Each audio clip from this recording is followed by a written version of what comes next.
Good morning student. Maths class में आपका स्वागत है। आज हम मैथ्स क्लास का लेक्चर नंबर 14 लेके आए हैं, जिसमें मैट्रिक्स को आगे बढ़ाएंगे, चैप्टर नंबर 3।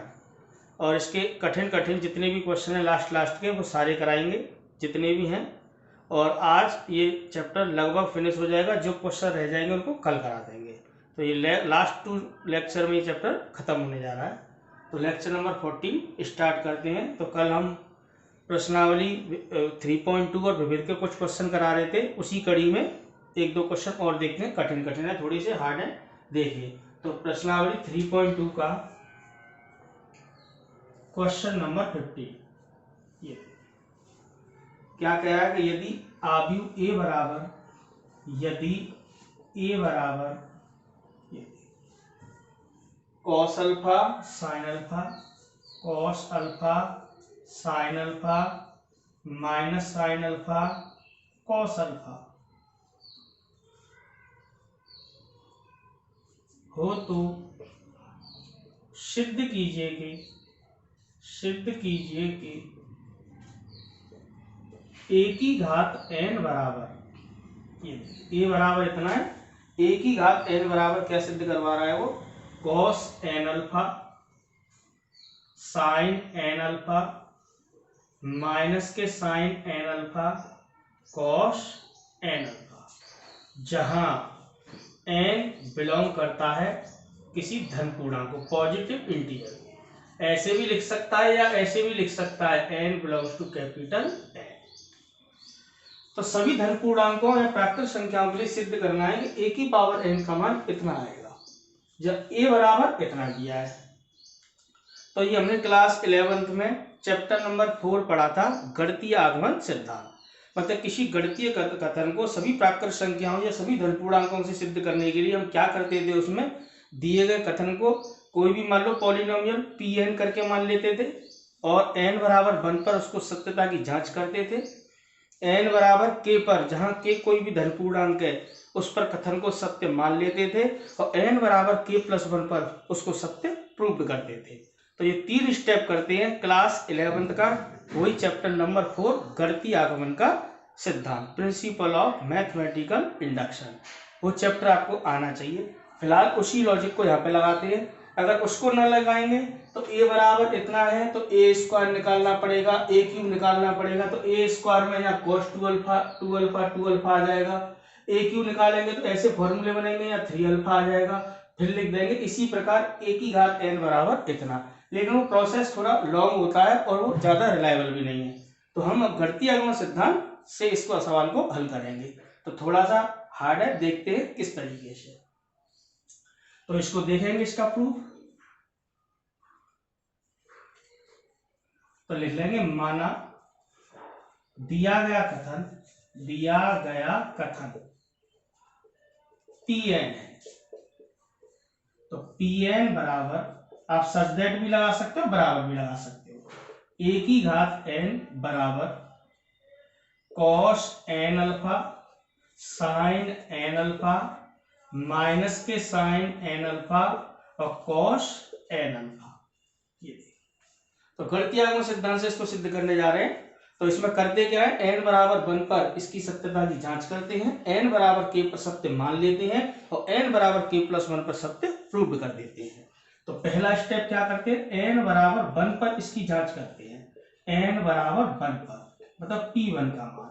तो LHS तो a की घात 1 cos 1 alpha sign 1 alpha minus के साइन 1 अल्फा और cos 1 अल्फा, a की पावर a का मान यही रहेगा, और ये value cos alpha sine alpha minus sine alpha cos alpha, और ये हमें गिवन है, ये किसके बराबर है, a के बराबर। तो यहां से ये हमें दिया है, जो कि ज्ञात है या दिया है। इसको a कह सकते हो, ऐसे समझ लो a बराबर a। तो ऐसे लिखने की जरूरत नहीं है, ये हमें पहले से ही गिवन कंडीशन है। इसका मतलब क्या है, अतः n बराबर 1 पर यह कथन कैसा है, सत्य है। ये देखिए, सभी धन पूर्णांकों के लिए दिखाना है। तो कितने धन पूर्णांक है, धन पूर्णांक तो अनंत तक होते हैं, तो ऐसे कैसे दिखा सकते हैं? तो हम यही काम करते हैं गणितीय आगमन सिद्धांत में। n बराबर 1 पर सत्यता की जांच कर लेते हैं। n बराबर k पर झांक के कोई भी पॉजिटिव इंटीजर या नेचुरल नंबर है उस पर सत्य मान लेते हैं और n बराबर k+1 पर सत्य प्रूव कर देते हैं। ये वही कॉन्सेप्ट है टोटल। अब क्या करते हैं? स्टेप सेकेंड, मान लेते हैं माना n बराबर k पर जहां k बिलोंग करता है z पॉजिटिव, धन पूर्णांक को ऐसे लिखते हैं या नेचुरल नंबर लिख सकते हो, पर माना n बराबर k पर जहां k इसको बिलोंग करता है, दिया गया कथन क्या है? सत्य। अर्थात n की जगह p के बराबर a की घात k बराबर cos k alpha sine k alpha minus के साइन k अल्फा और cos k alpha. This is equation number first. ये देखिए टोटल वही काम है क्लास 11th का। अब क्या करेंगे? ये हमने सत्य मान लिया है। अब n बराबर k+1 पर इसको सत्य प्रूफ कर दो, फिर कह सकते हैं कि दिया गया कथन गणितीय आगमन सिद्धांत से सभी प्राकृत संख्याओं या सभी धन पूर्णांकों के लिए सत्य है। तो ये आपको कॉन्सेप्ट समझ में आ रहा होगा क्या कर रहे हैं? टोटल 11वीं क्लास का काम कर रहे हैं, चैप्टर नंबर 4 गणितीय आगमन का सिद्धांत। तो ये आपका कॉन्सेप्ट समझ में आ रहा होगा। इसको आगे बढ़ाते हैं। तो स्टेप थर्ड, n बराबर किस पर? k+1 पर इसकी सत्यता की जांच करेंगे, देखेंगे कैसे। तो मैं इसको थोड़ा ऊपर से साफ कर देता हूं, ये आपकी समझ में आ रहा होगा किस तरीके से कर रहे हैं। बस इसी को आगे बढ़ाना है। तो इसको देखते हैं किस तरह।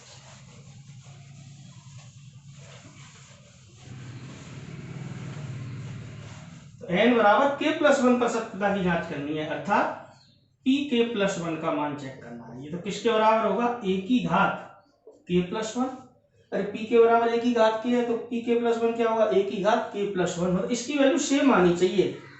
pk+1 बराबर a की घात k+1 है तो pk ये था तो k+1 आ रहा है, तो k की जगह पर k+1 है तो रिजल्ट में भी पूरे में k की जगह क्या आना चाहिए? k+1। तो ये कथन पूरा सत्य माना जाएगा। तो आप इसको कैसे लिख सकते हो? a की घात k इंटू a। a की घात k का मान यहां से लगा सकते हो फ्रॉम फर्स्ट से। a की घात k किसके बराबर था? cos k alpha sine k alpha minus के sine k alpha cos k alpha. और a के स्थान पर a का मान लगा दीजिए जो उसने दे रखा था। a का मान किसके बराबर था? cos alpha sine alpha minus के साइन अल्फा cos अल्फा। अब आपको इसको हल करना है और इसको कितना हल करना है? आपको सेम रूप आना चाहिए, सेम ऐसा आना चाहिए। बस k के स्थान पर क्या आना चाहिए? k+1। फिर हम कह सकते हैं गणितीय आगमन सिद्धांत से अगर n बराबर k पर यह कथन सत्य है तो n बराबर k+1 पर भी यह कथन सत्य है। और एंड में लिख देंगे गणितीय आगमन सिद्धांत से दिया गया कथन सभी धन पूर्णांक संख्याओं या सभी प्राकृत संख्याओं के लिए सत्य है। तो बस इसको हल कर देना है आपको। देखिए ये क्या हो रहा है? दो आव्यूह का गुणा हो रहा है। दो आव्यूह का गुणा कैसे चलता है? पंक्ति गुणा स्तंभ। करते चलिएगा, पंक्ति गुणा स्तंभ। cos k अल्फा का गुणा किससे होगा? cos अल्फा से। cos k alpha cos alpha plus sign के अल्फा का गुणा माइनस साइन अल्फा से होगा तो यहां माइनस आ जाएगा। साइन के अल्फा साइन अल्फा। फिर इस पंक्ति का इसमें करेंगे तो cos k alpha sine alpha plus sign के अल्फा cos अल्फा। ये देखिए बहुत आसान है। फिर दूसरी पंक्ति का इसमें करेंगे माइनस के साइन के अल्फा का इससे होगा माइनस के साइन के अल्फा cos अल्फा। इसका गुणा इससे होगा माइनस के cos के अल्फा साइन अल्फा। इसका फिर इससे होगा माइनस के साइन के अल्फा साइन अल्फा और प्लस के cos के अल्फा cos अल्फा। अब ये सब फॉर्मूले बनने जा रहे हैं, बस तो इनको थोड़ा सिस्टमेटिक ढंग से लिख लीजिए आप। क्या होगा? cos के अल्फा cos अल्फा माइनस के साइन के अल्फा साइन अल्फा। इसमें इस पार्ट को पहले लिख लो, इसको बाद में। फॉर्मूले का रूप दिखाई देगा आपको। साइन के अल्फा cos अल्फा और प्लस cos के अल्फा साइन। यहां से इन दोनों में से आप माइनस कॉमन ले लीजिए। क्या आएगा? साइन के alpha cos alpha plus cos के अल्फा साइन। ये देखिए माइनस मैंने कॉमन में ले लिया, फॉर्मूले का रूप बन जाएगा। इसमें पॉजिटिव पार्ट को पहले लिख रहा हूं, नेगेटिव पार्ट को बाद में। कॉस के अल्फा कॉस अल्फा माइनस के साइन के अल्फा साइन अल्फा। ये देखिए इस प्रकार कर लिया मैंने इसको। तो ये सब फॉर्मूले बन गए। ये cos A cos B minus sign A sine B, cos A plus B का फॉर्मूला बन गया। ये sign A cos B plus cos A sine B, ये साइन ए प्लस बी का बन गया, ये कॉस ए प्लस बी का। तो ये फॉर्मूले के रूप में इसको लिख दो। तो क्या बना, cos A plus B, A ये है बी ये है, मतलब के अल्फा प्लस अल्फा। ये क्या बन गया, साइन ए प्लस बी के अल्फा प्लस अल्फा। ये क्या बन गया, ऐसे ही sign A cos B plus cos A sine B, sign A plus B के अल्फा प्लस अल्फा। ऐसी cos A cos B minus sign A sine B, cos A plus B. इस प्रकार या तो बिल्कुल सेम रूप आना चाहिए। अभी इसमें से अल्फा कॉमन लूंगा तो के स्थान पर क्या दिखाई देगा आपको, के प्लस वन। फिर हम कह देंगे अतः एन बराबर के प्लस वन पर यह कथन सत्य है। अतः गणितीय आगम सिद्धांत से दिया गया कथन सभी धन पूर्णांकों के लिए सत्य होगा। तो ये टोटल काम वही चल रहा है, बस आपको रिप्रेजेंट करना है। इसको थोड़ा और हल कर दीजिए, इसको हटा लेते हैं।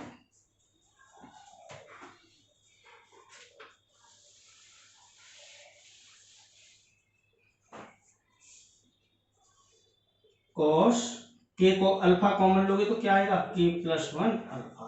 साइन अल्फा कॉमन लोगे क्या आएगा, के plus one alpha. Minus sine alpha common लोगे क्या आएगा, के plus one alpha. Cos alpha common लोगे क्या आएगा, के प्लस वन अल्फा। ये देखिए आपका काय का मान आया पी के प्लस वन, या आप इसको एक ही घात के प्लस वन कह सकते हो।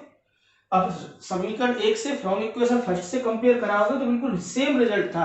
वहां पर के था, यहाँ पर के प्लस वन है। अगर वो समीकरण एक से एन बराबर के पर सत्य था तो ये एन बराबर के प्लस वन पर सत्य है। तो अतः दिया गया कथन एन बराबर के प्लस वन पर क्या है, सत्य है। अतः गणितीय आगमन सिद्धांत से गणितीय आगमन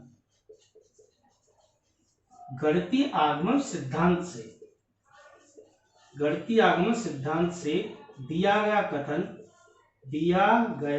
कथन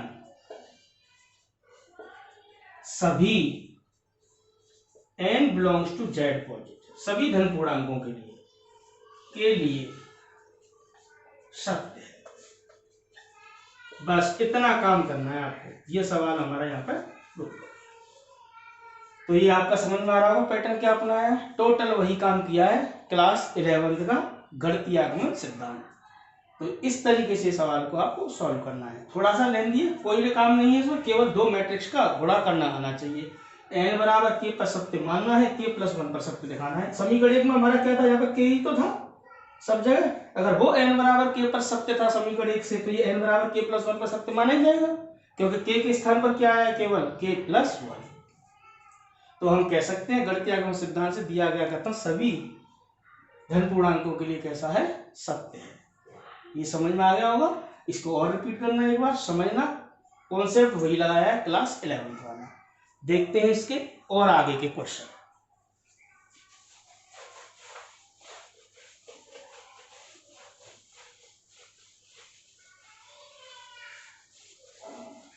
ये देखिए, अब इसका और एक दो क्वेश्चन लेते हैं। विभिन्न प्रश्नावली के कुछ सवाल लेते हैं जो थोड़े से कठिन भी हैं, या ऐसे थ्योरेटिकल टाइप का सवाल लेते हैं। क्या कह रहा है, क्वेश्चन नंबर 7 है विविध प्रश्नावली का।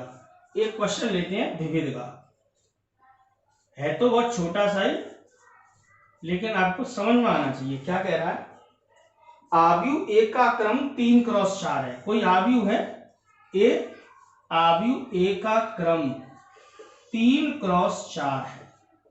इस प्रकार कह रहा है सवाल में। तथा बी इस प्रकार का आव्यूह है, इस प्रकार का आव्यूह है कि AT इंटू बी तथा A into BT, A into BT दोनों ही परिभाषित हैं, दोनों ही परिभाषित है। तो बी का क्रम लिखिए, तो बी का क्रम लिखिए। देखिए सीधे सीधे सवालों को मैं ज्यादातर बीच बीच में आप खुद ही करने हैं, तो मैं थोड़े जो अटपटे टाइप के सवाल है या कठिन टाइप के सवाल है वो मैं आपको सॉल्व कर रहा हूं। तो देखिए इसको किस प्रकार करेंगे। आपको अभी बी का क्रम ज्ञात करना है। ये दोनों चीज परिभाषित है, मतलब इसका गुणा इससे संभव है और इसका गुणा इससे संभव है। तो इसको किस प्रकार करेंगे वो थोड़ा देखेंगे। दिया है ए का क्रम, ए का क्रम कितना दिया है 3 क्रॉस 4, तो ए टी का क्रम क्या हो जाएगा, ये यहां पे लिख दो 4 क्रॉस 3। ए का क्रम 3 क्रॉस 4 है, तो ए टी का क्रम क्या होगा 4 क्रॉस 3। तो ये समझ में आ रहा होगा। अब हमें बी का क्रम चाहिए, तो माना बी का क्रम, माना बी का क्रम m क्रॉस n, कुछ भी मान सकते हैं आप, m क्रॉस n। ये थोड़ी देर के लिए मान लिया, हमें यही याद करना है m और n का मान। माना बी का क्रम m क्रॉस n है, तो bt का क्रम, bt का क्रम क्या हो जाएगा। हम जानते हैं किसी आव्यूह का अगर क्रम m क्रॉस n है तो उसके परिवर्त का क्रम चेंज हो जाता है m क्रॉस m। जैसे मैंने यहाँ लिखा है ए का क्रम अगर 3 क्रॉस 4 है तो इसके परिवर्त का क्रम क्या होगा, पंक्तियों और स्तंभों का परस्पर विनिमय करोगे तो पंक्ति स्तंभ बन जाएंगी, स्तंभ पंक्ति। ये 3 क्रॉस 4 है ए का क्रम, तो ए टी का क्रम कितना हो जाएगा 4 क्रॉस 3।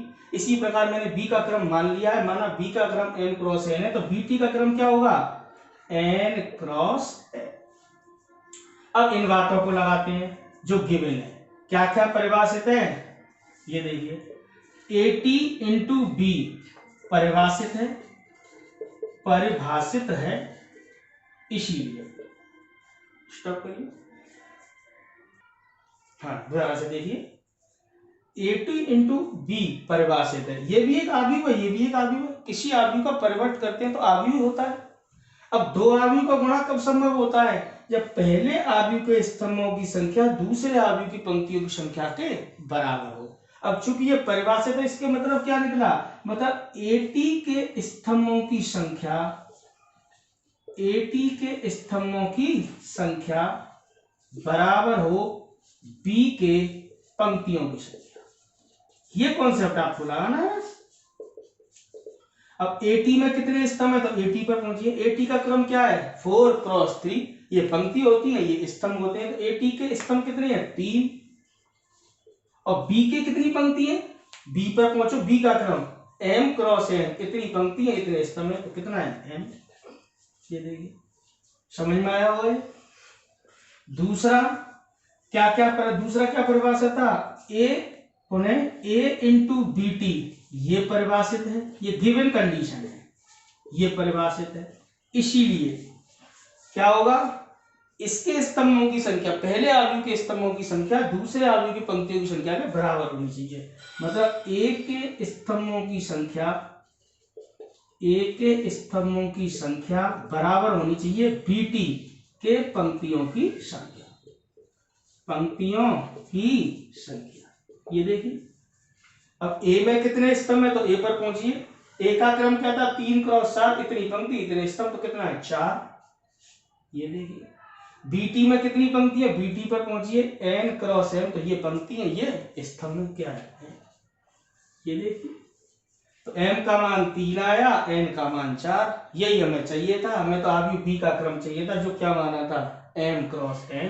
तो अतः आव्यूह b का जो क्रम होगा, क्रम कह लो या कोटि, इंग्लिश में कहते हैं ऑर्डर, क्या होगा, यहां से क्या माना था m क्रॉस n। m का मान कितना निकला है 3 और n का मान कितना निकला है 4। ये हमारा रिजल्ट हो गया। तो ये आपकी समझ में आया होगा किस तरीके से किया है। तो ये आपको इस तरीके का थ्योरेटिकल टाइप का सवाल था। तो आपको ए का क्रम दे रखा था, बी का क्रम पूछा था और ये बातें उसने गिवन थी। तो मैंने क्या किया, ए का क्रम ये है तो ए टी का क्रम तो वो तो चेंज होना ही है, m क्रॉस n है तो m क्रॉस n हो जाता, 3 क्रॉस 4 है तो 4 क्रॉस 3। बी का क्रम मान लिया मैंने m क्रॉस n, तो बी टी का क्रम क्या हो जाएगा n क्रॉस n।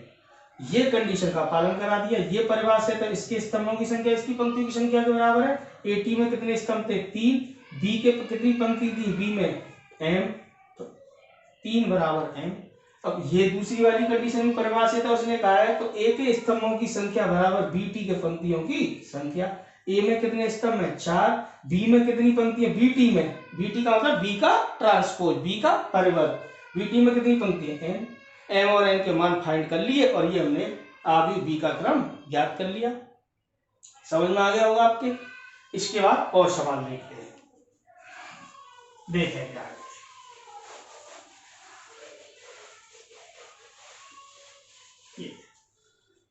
और लेते हैं इसके कुछ अच्छे सवाल। तो देखिए विविध का क्वेश्चन नंबर 18, अच्छा सवाल है, पूछा गया सवाल है, इसे आते हैं। विविध का 18, आज मैं आपको सारे कठिन कठिन सवाल करा रहा हूं। विविध का ही क्वेश्चन नंबर 18, ये कंप्लीट हो जाएगा तो ये पूरा चैप्टर कंप्लीट हो जाएगा तुम्हारे कठिन कठिन सवाल जितने भी हैं। तो क्या कह रहा है? यदि b बराबर एक आव्यूह दे रखा है, यदि b बराबर एक मैट्रिक्स किस प्रकार की है? A B C D, इस प्रकार का आव्यूह है, हो तो सिद्ध कीजिए, हो तो सिद्ध कीजिए। क्वेश्चन समझ लो पहले क्या है।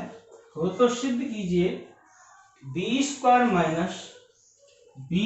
Minus A plus D into B, B square minus A plus D into B बराबर B C minus A D, B C minus A D into I2। I2 का मतलब समझते ही आप, ये क्या है? द्वितीय कोटि का इकाई आव्यूह। तो I2 बराबर क्या होगा? मुख्य विकर्ण के अवयव 1 1 और शेष अवयव 0। ये तो ये वैल्यू इस वैल्यू के बराबर सिद्ध करनी है।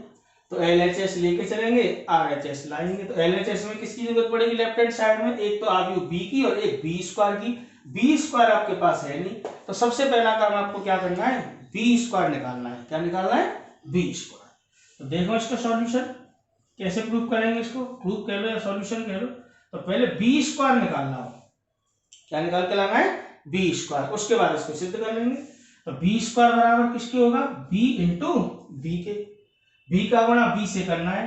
तो b स्क्वायर की वैल्यू यहां से निकालना है, तो गुणा करने का वही b का मान ए बी सी डी ऐसे। और आपको मैंने पिछली क्लास में पढ़ा रखा है, किसी समान कोई अगर वर्ग आव्यूह हो तो उसका गुणा स्वयं से संभव होता ही होता है, आपको चेक करने की जरूरत नहीं है। गुणा करने का तरीका, पहले आव्यूह की पंक्ति और दूसरे आव्यूह के स्तंभ के संगत पदों के गुणनफल के योग द्वारा। तो a का गुणा a से a स्क्वायर प्लस b का गुणा c से bc, a का गुणा b से ab प्लस b का गुणा d से bd, इस प्रकार। इसका गुणा इससे करेंगे, c का गुणा a से ac, d का गुणा c से cd, यहां से bc प्लस d स्क्वायर, वही पंक्ति गुणा इसका। तो ये b स्क्वायर का मान आ गया। अब LHS ले ली मैंने, लेफ्ट हैंड साइड, जो सिद्ध करना था। लेफ्ट हैंड साइड क्या थी? B square minus A plus D into D. समझ में आ रहा होगा ये? केवल बी स्क्वायर को मैंने अलग से निकाल के रख लिया है, क्योंकि बी स्क्वायर की जरूरत पड़ेगी सिद्ध करने में। और बी स्क्वायर की जगह तो बी स्क्वायर का मान लगाया मैंने, क्या है? A square plus B C, A B plus B D, A C plus C D, B C plus D square minus ये a प्लस डी, ये तो कोई भी कांस्टेंट वैल्यू है, अदिश गुणन, जैसे किसी संख्या का गुणा करना हो तो आव्यूह के प्रत्येक अवयव में उसका गुणा हो जाता है। तो a प्लस डी का गुणा किससे हो रहा है? b से। b के स्थान पर फिर b का मान a b c, ये देखिए। अब आपको करना क्या है? पहले इसका प्रत्येक अवयव में गुणा करा लो, फिर इस आव्यूह में इस आव्यूह को घटा दीजिए। तो एक स्टेप और बढ़ा के लिखेंगे, a square plus B C, A B plus B D, A C plus C D, B C plus D square minus इसका गुणा प्रत्येक अवयव में हो जाएगा। तो इसका गुणा जब इसमें होगा तो क्या आएगा? A square plus A D, इसका इसमें गुणा होगा A B plus B D, इसका गुणा इसमें होगा A C plus C D, इसका गुणा इसमें होगा तो क्या आएगा? यहां से A D plus D square, इस प्रकार इसका गुणा इसमें। आपकी समझ में आ रहा होगा ये। अब इसको सरल करा लो, इसमें से इसको घटाना है तो क्या आएगा, वही लेफ्ट हैंड साइड का मान चल रहा है, इसको ढंग से सरल करना है। तो ए सी प्लस बी सी, ए स्क्वायर प्लस बी सी में से क्या घटेगा, क्या घटेगा, ये पूरा घटेगा, तो ये भी नेगेटिव हो जाएगा, ये भी नेगेटिव, माइनस के ए स्क्वायर माइनस ए डी। इस प्रकार एलिमेंट्स को आपको सही से लिखना है, गलती नहीं करनी है इसमें। ये देखिए, यहां से देखिए, ये देखिए, ये माइनस ये, तो A square plus B C minus क्या हो जाएगा, A square minus A D. यहां से क्या होगा, A B plus B D minus ये होगा, दोनों नेगेटिव हो जाएंगे, A B minus B D. इस प्रकार यहां से क्या होगा, A C plus C D minus ये भी कितना है, A C plus C D, दोनों नेगेटिव हो जाएंगे। इस प्रकार यहां से क्या आएगा, B C plus D square minus ये नेगेटिव होगा, A D minus D square. देखेंगे आप, इसको हल करा दो, यहाँ पे ए स्क्वायर से ए स्क्वायर कैंसिल हो जाएगा, यहाँ पे ए बी से ए बी, बी डी से बी डी, यहाँ पर क्या होगा, सी डी से सी डी, ए सी से ए सी, और यहाँ पर क्या होगा, डी स्क्वायर से डी स्क्वायर। क्या क्या बचेगा उसको लिख लो। यहाँ से क्या बचा, B C minus A D, यहाँ तो सब कैंसिल हो गया, क्या बचा, जीरो, जोड़ने घटाने पर कटता है तो जीरो ही बचता है। यहाँ पर क्या बचा, जीरो, और यहाँ पर क्या बचा, B C minus A D. आपकी समझ में आ रहा होगा। अब प्रत्येक अवयव में से क्या कॉमन में आ जाता है, जीरो में से तो सब प्रत्येक कोई भी राशि कॉमन में ले लो इस तरीके से, तो B C minus A D इसमें से क्या आ गया, कॉमन, तो क्या बचेगा यहाँ पे, 1 0 0 1। अरे इसका गुणा कराओगे तो यही आ जाएगा। ये किसके बराबर हो गया, ये द्वितीय कोटि का इकाई आवी हो गया। इसको क्या लिखा जा सकता है, आई लिखा जा सकता है। द्वितीय कोटि का है तो या 2 बना देते हैं, उससे कोई प्रॉब्लम नहीं, 2 क्रॉस 2 लिख दो, यानी खाली इतना ही लिख देते हैं। तो ये क्या आ गया हमारा, राइट हैंड साइड। तो ये क्वेश्चन आपकी समझ में आया होगा। तो इस प्रकार के क्वेश्चन है। और देखिए, ये आपको सीधा सीधा काम करना है, बी स्क्वायर की जगह बी स्क्वायर का मान निकालने के लिए पहले बी स्क्वायर का मान लगा दिया है, और फिर लेफ्ट हैंड साइड में वैल्यू रिप्लेस कराइए, लगाइए, सरल किया है, राइट हैंड साइड यहां से प्राप्त हो गई। तो क्वेश्चन समझ में आ गया होगा आपके। नेक्स्ट क्वेश्चन देखते हैं।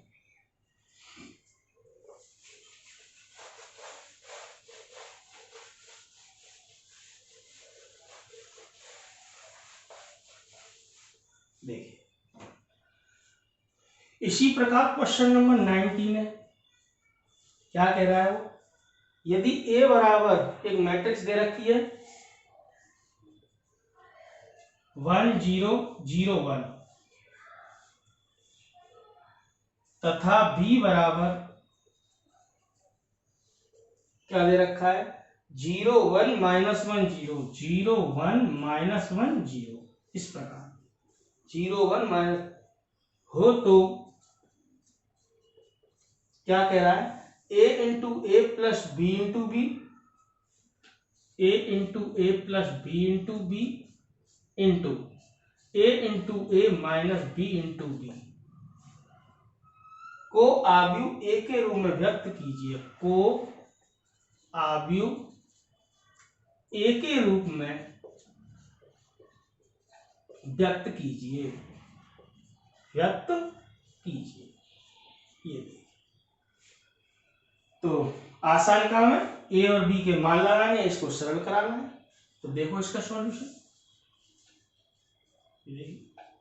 आप दो वैल्यू निकाल लीजिए, ए into A plus B into B का मान निकाल लीजिए, ए into A minus B into B का। तो अलग से निकालो, पहले ए into A plus B into B का मान निकाल लीजिए।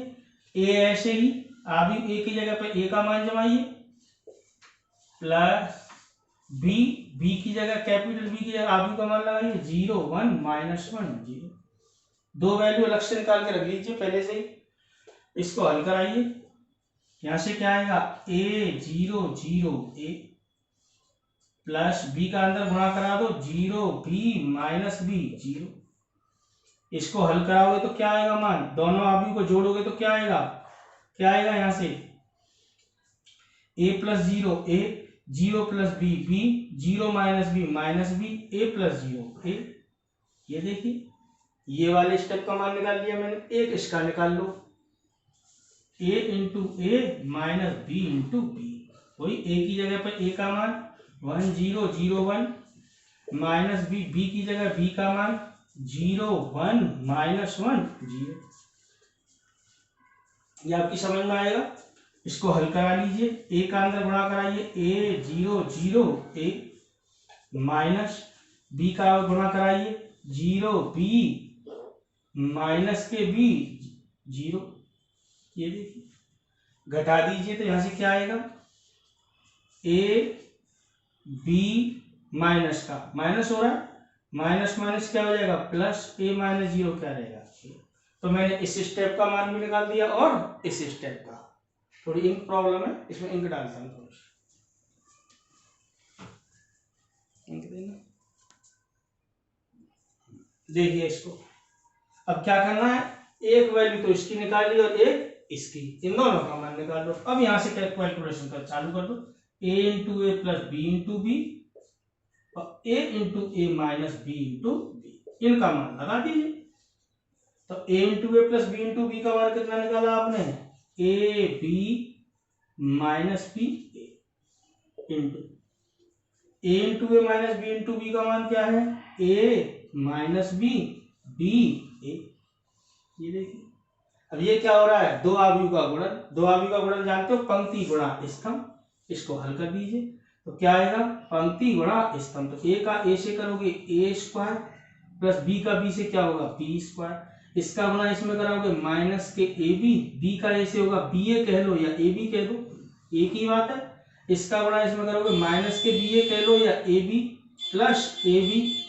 इसका गुणा इससे कराओगे B square plus A square या A square plus B square, बात एक ही है। तो ये किसका मान निकाल रहे हैं हम, A into A plus B into B और A into A minus B into B. Value क्या निकल के आ रही है हमारी, ये देखेंगे, A square plus B square, यहां पर ए बी से ए बी कैंसिल हो जाएगा, क्या बचेगा 0, ए बी से ए बी कैंसिल हो जाएगा, यहाँ पे भी क्या बचेगा 0, B square plus A square कह दो या A square plus B square, आसान है। अब प्रत्येक एलिमेंट में से क्या कॉमन में आ रहा है, A square plus B square, क्या बचेगा यहाँ से 1 0 0 1, तो A square plus B square. आपने कहा सोच रहे होंगे पिछले सवाल में आपने देखा था इसको I2 कह दिया था, हाँ तो I2 लिखा जा सकता है, लेकिन ये किसकी वैल्यू है, किसके रूप में कह रहा है, आव्यूह ए के रूप में व्यक्त करना है। तो ये वैल्यू किसके बराबर है, ए के ही तो बराबर है। तो आप इसको I2 ना लिख के क्या लिखेंगे ए, यही हमारा आंसर हो गया। तो हमने निकाल दिया A into A plus B, A into A plus B into B dot A into A minus B into B का जो रिजल्ट निकल के आया वो आव्यूह ए के रूप में आया। कितना आया, A square plus B square into A. तो ये आपकी समझ में आ गया होगा। आगे देखते हैं और सवाल देखो। प्रयास ये है कि आपको सारे जो इस प्रकार के सवाल है वो हल करा दिए जाए। एक का सवाल रह जाएगा तो स्वयं प्रयास करना। देखो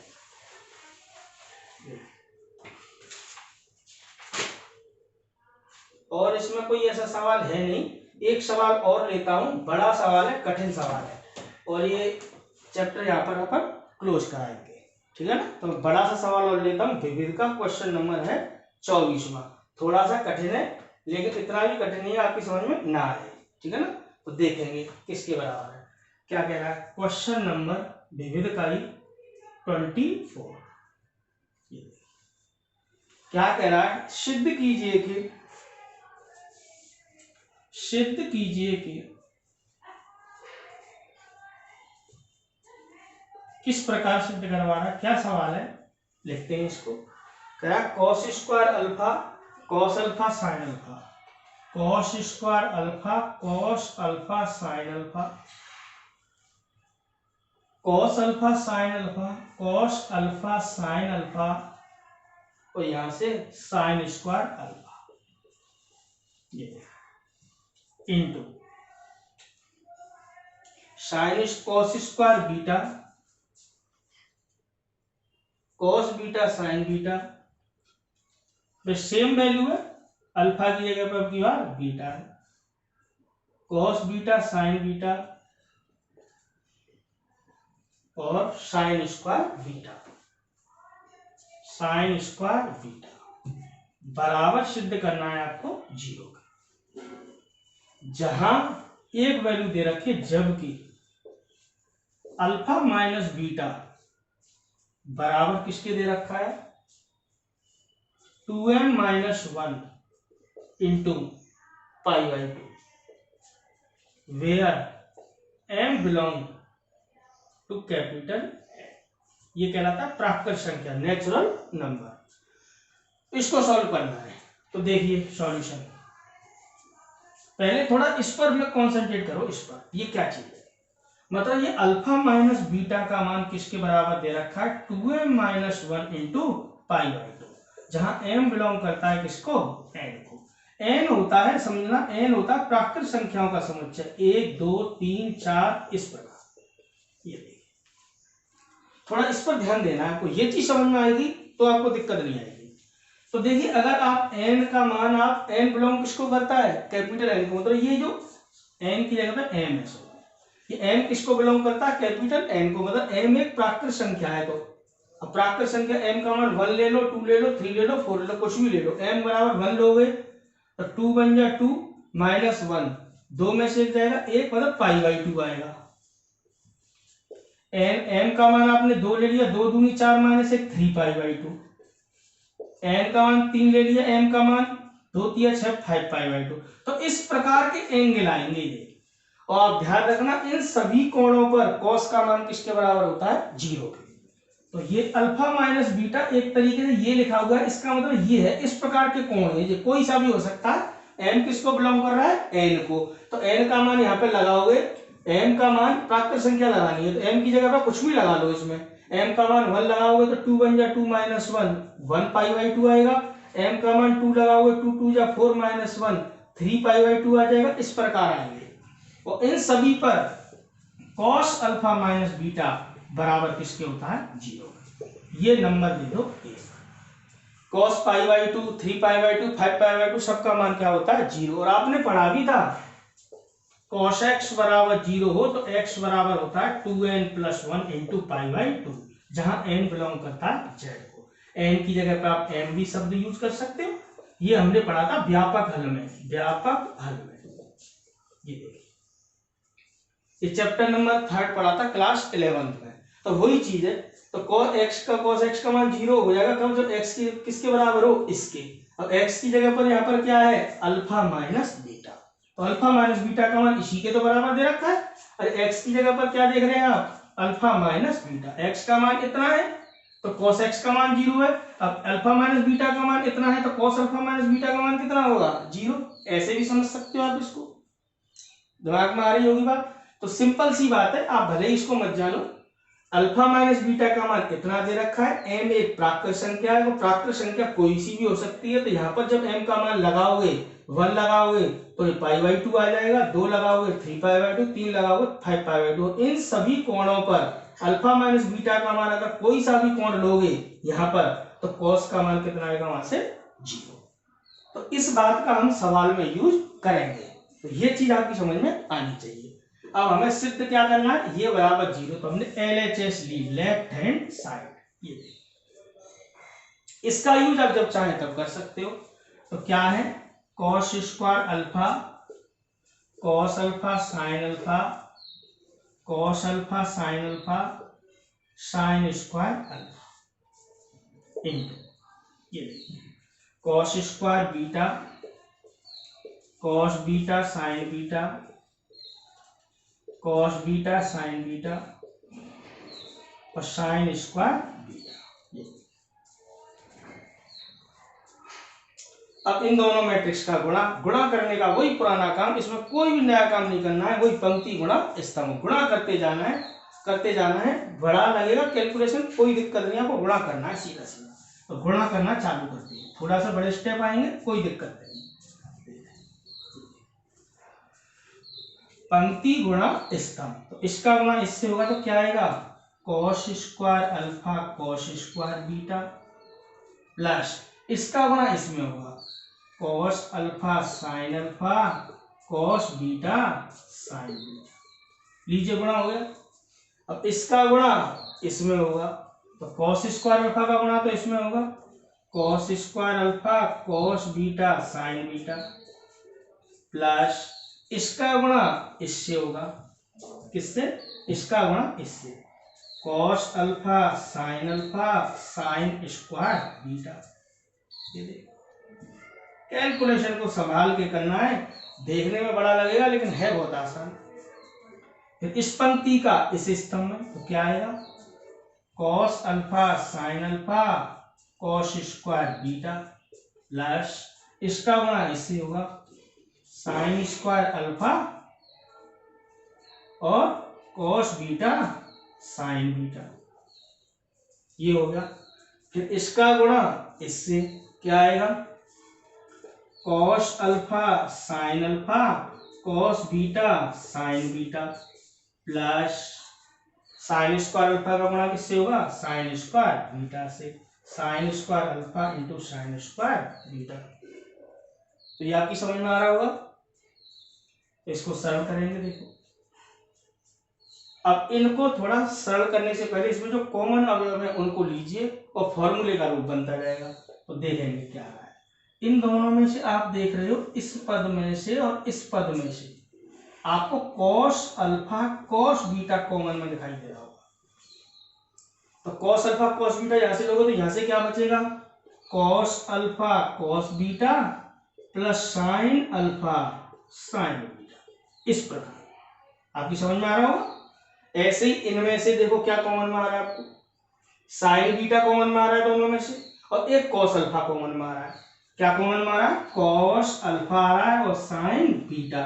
क्या बचेगा, कॉस अल्फा कॉमन में आया तो एक कॉस अल्फा बचेगा यहां से, साइन बीटा तो हट चुका है, क्या बचेगा cos beta, plus cos alpha common में आ चुका है और साइन बीटा आ चुका है, तो क्या क्या बचेगा, एक साइन अल्फा और एक sign beta, sine alpha sign beta.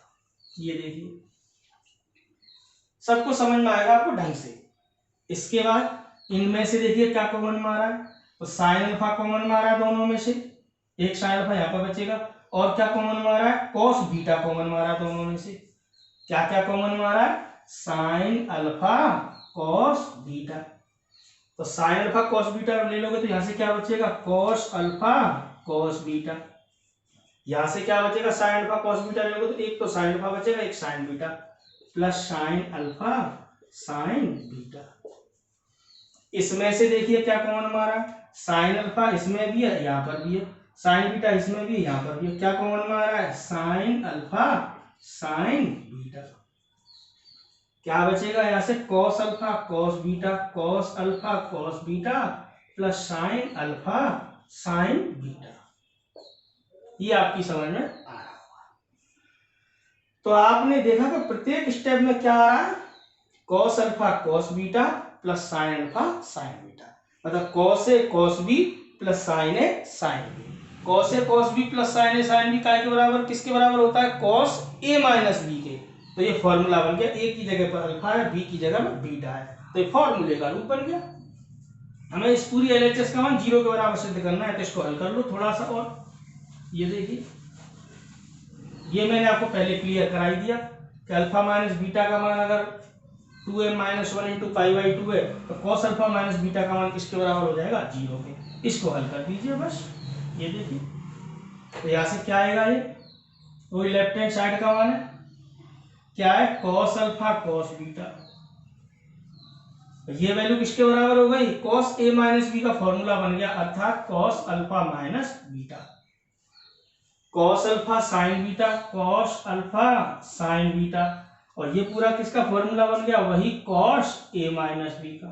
ये देखिए, ये देखिए ऐसे यहाँ पर साइन अल्फा कॉस बीटा, ये फॉर्मूला फिर बन गया cos alpha minus beta, sine alpha sign beta, sine alpha sign beta, और ये किसका फॉर्मूला बन गया, वही कॉस ए माइनस बी का। ये देखिए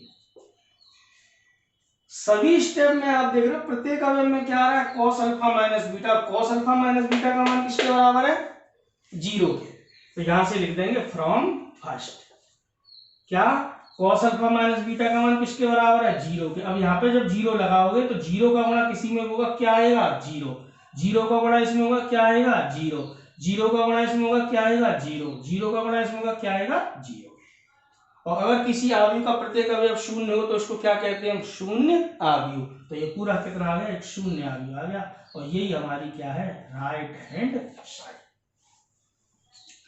तो आपकी समझ में अच्छे से आया होगा। बस एक वैल्यू यहाँ पर टेक्निकल बात थी कि अगर एम अल्फा माइनस बीटा बराबर 2m minus 1 into pi by 2 है, जहाँ m बिलोंग करता है किसको? कैपिटल N को, तो वो जो कोण है वो किस प्रकार का कोण है? अल्फा माइनस बीटा का मान इस प्रकार का है, पाई by 2, 3 pi by 2, 5 pi by 2। और इन सभी कोणों पर कॉस की वैल्यू कितनी होती है? 0। तो ये आपकी समझ में आया होगा। तो मैंने जहां तक संभव हुआ है सब कठिन कठिन सवालों को अटेंड करा दिया है। अगर आपकी समझ में अगर कहीं से नहीं आता है, कोई क्वेश्चन ऐसा है जो आपको प्रॉब्लम दे रहा है, तो आप मुझे कमेंट में लिखना, मैं उस क्वेश्चन को फिर रिपीट करूंगा। तो आज ये हमारा लेक्चर नंबर 14 था और आज यहाँ पर ये मैट्रिक्स यहाँ पर फिनिश होती है। यहाँ पर मैट्रिक्स फिनिश हो जाती है। नई क्लास में कल आपको शुरू कराएंगे चैप्टर नंबर 4। चैप्टर नंबर 4 आव्यूह के बाद आएगा आपका शार्डिक डिटर्मिनेंट। अभी इस आव्यूह का नेक्स्ट पार्ट चैप्टर नंबर 5 में भी आएगा, व्युत्क्रम आव्यूह एवं रैखिक समीकरण। तो इनवर्स मैट्रिक्स वगैरह वो चैप्टर नंबर 5 में। तो मैं कंटिन्यूसली करा रहा हूँ आपको लगातार। चैप्टर नंबर 2 कंप्लीट है अपना, चैप्टर नंबर 3 कंप्लीट हो गया आज। नेक्स्ट कल क्लास में चैप्टर नंबर 4 शार्डिक डिटर्मिनेंट स्टार्ट कराएंगे। तो इसको थोड़ा ढंग से समझना। ये थोड़े से कठिन क्वेश्चन भी लिए हैं मैंने आज, तो इसको ढंग से समझना। और कोई प्रॉब्लम आए तो कमेंट में लिखना, मैं आपको फिर बता दूंगा। तो आज के लिए इतना ही। Thank you.